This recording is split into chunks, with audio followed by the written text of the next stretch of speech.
Hello, I'm Sora Luxon, and this is Magic Lesson 29. Lizard people! I finally have some conspiracy theory questions. It was only a matter of time before I received some of these. I've actually been waiting for them. No, I'm not a member of a group labeling themselves Illuminati.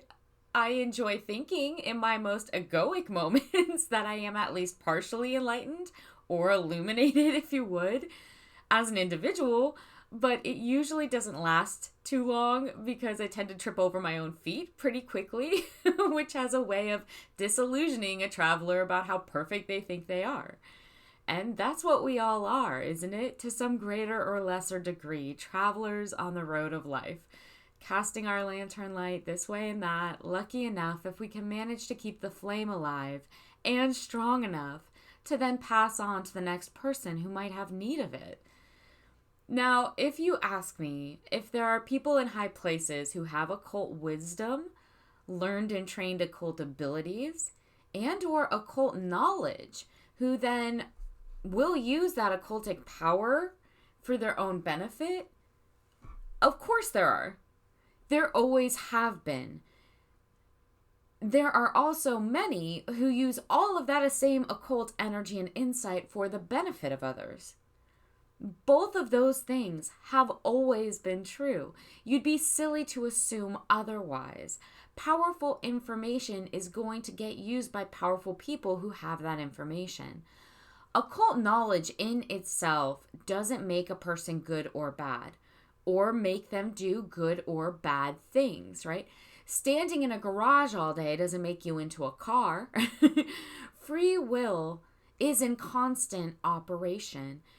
When it comes to this conspiracy theory stuff, yes, I am a ceremonial ritual magician with occult training, but I've never personally met a Rothschild, nor have I ever received marching orders from a lizard person, whatever that is.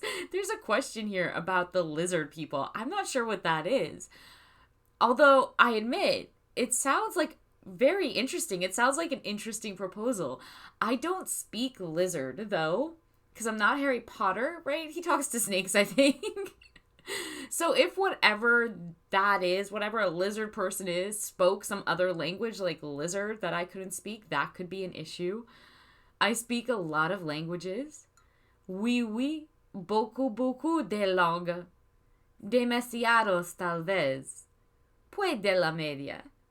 But then I study more than average and tend to learn acquirable traits a bit quicker as well due to my occult training, which allows me to do so.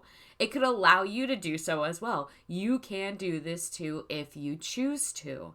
Skills like this are just like any other skill. They strengthen the more you use them. If you put your intention and your focus upon them, you're going to get good at it. The same as your magic gets stronger the more you use it. Magical energy is very much like a muscle. So you can think of it almost exactly like weight training in a gym, for instance. It's just like picking up dumbbells every day if you're doing your rituals every day or practicing with your magic every day. When you're doing your magical exercises or your meditations, right? Like a middle pillar meditation.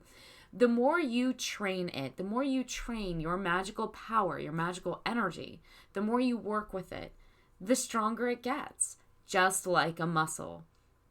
I wouldn't hold your breath expecting some elitist banker in a mask to come knocking on your door or anything like that, though, because it really isn't likely. There are a lot of occult symbols in use. There's another question here about the pyramid and the all-seeing eye. So yes, there are many occultic symbols in use, and not only just by those who accurately display them for a purpose or for an intention. Many esoteric power symbols get picked up and passed along and then used by those who find them trendy or engaging, which they are, without ever necessarily understanding what the meaning of a specific symbol is, or without perhaps delving into the layers of meaning a symbol can have, right? Hitler and the Nazis took the swastika from Eastern traditions where it's a symbol of good luck, right? So symbols have layers of meanings. And some of those meanings are acquired over time. Some of those meanings are never acquired correctly. And then sometimes symbols get used by people that simply don't know what they are.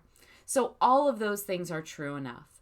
Magical, occult, and esoteric symbols are very much alive today, and they're put forward both by those who know what they are and do so on purpose, very often inside of logos, right? From the Latin, logos, and also by those who do so erratically and errantly.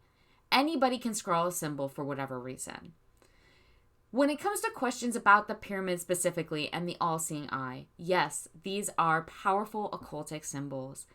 But no, it has extremely little to do with the powerful elite or royal families residing at the top of a structure while making slaves of those beneath them. I say very little instead of nothing at all because there are people out there who insist on and invest a lot of personal time and energy into conspiracy type theories such as this. So not only is such a concept, just the concept itself, very real for them, right? And then they have to live with it. But it also has taken up a very real enough thought form / idea structure as an expression in the social unconscious, which also can't be outright ignored. So in that small, bizarre way, strangely misleading and often harmful ideas such as this bizarre conspiracy theory, these are a part of the symbol's function. That's true enough. Some people will generate ideas and subjective realities of their own to harm themselves with rather than help themselves with, no matter what you might want to do to convince them otherwise. Such is their choice. I can say that they're doing so and going on and on about it and about such nonsense like this actually has the directly opposite effect of what they claim to want achieved, because it further empowers the emblem that they want supposedly to discredit. But I'm a bit off topic.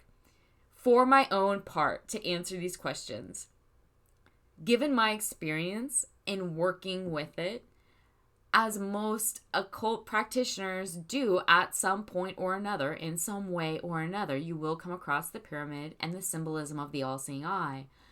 I would hint that the esoteric, beautiful import of the pyramid has a great deal more to do with the power of three, with the focused form of manifestation, and with the hugely influential energetic potentials that the science of mathematics brings to society, right? So there's my interpretation. And there are others, and I have my own, which are also personal. None of them have to do with becoming part of a royal bloodline that takes over the world, though. Let's make that very clear. Of course, this symbol is going to have other meanings, not just for me, but for anyone, right? Some of those meanings will be specific to the individual who is interpreting this image.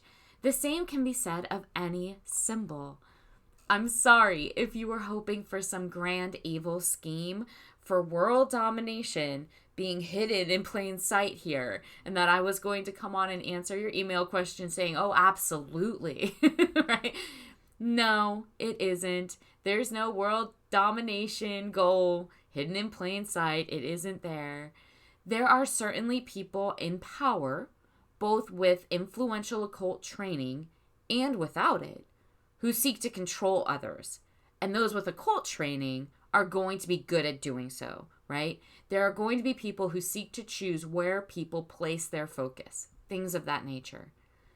But human weakness has little to do with the perfect, some might say even divine, geometry of a triangle brought forth into physical form.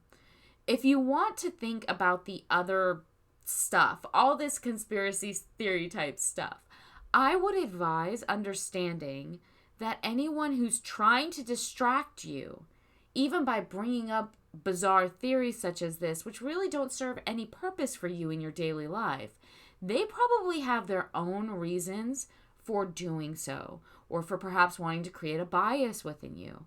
So feel free to avoid that, right? Feel free to avoid anyone who seems to be overtly trying to distract you, because it's probably going to have more to do with their purposes and goals than with yours.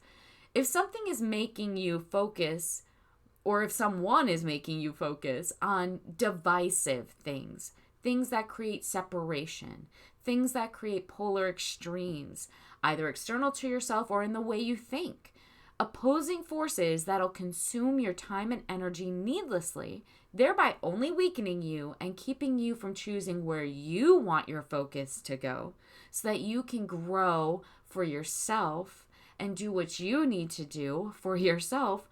Avoid that too, maybe. Polarity, remember? Remember the earlier lessons? Stay centered and think for yourself. Remain aware of Hermetic law.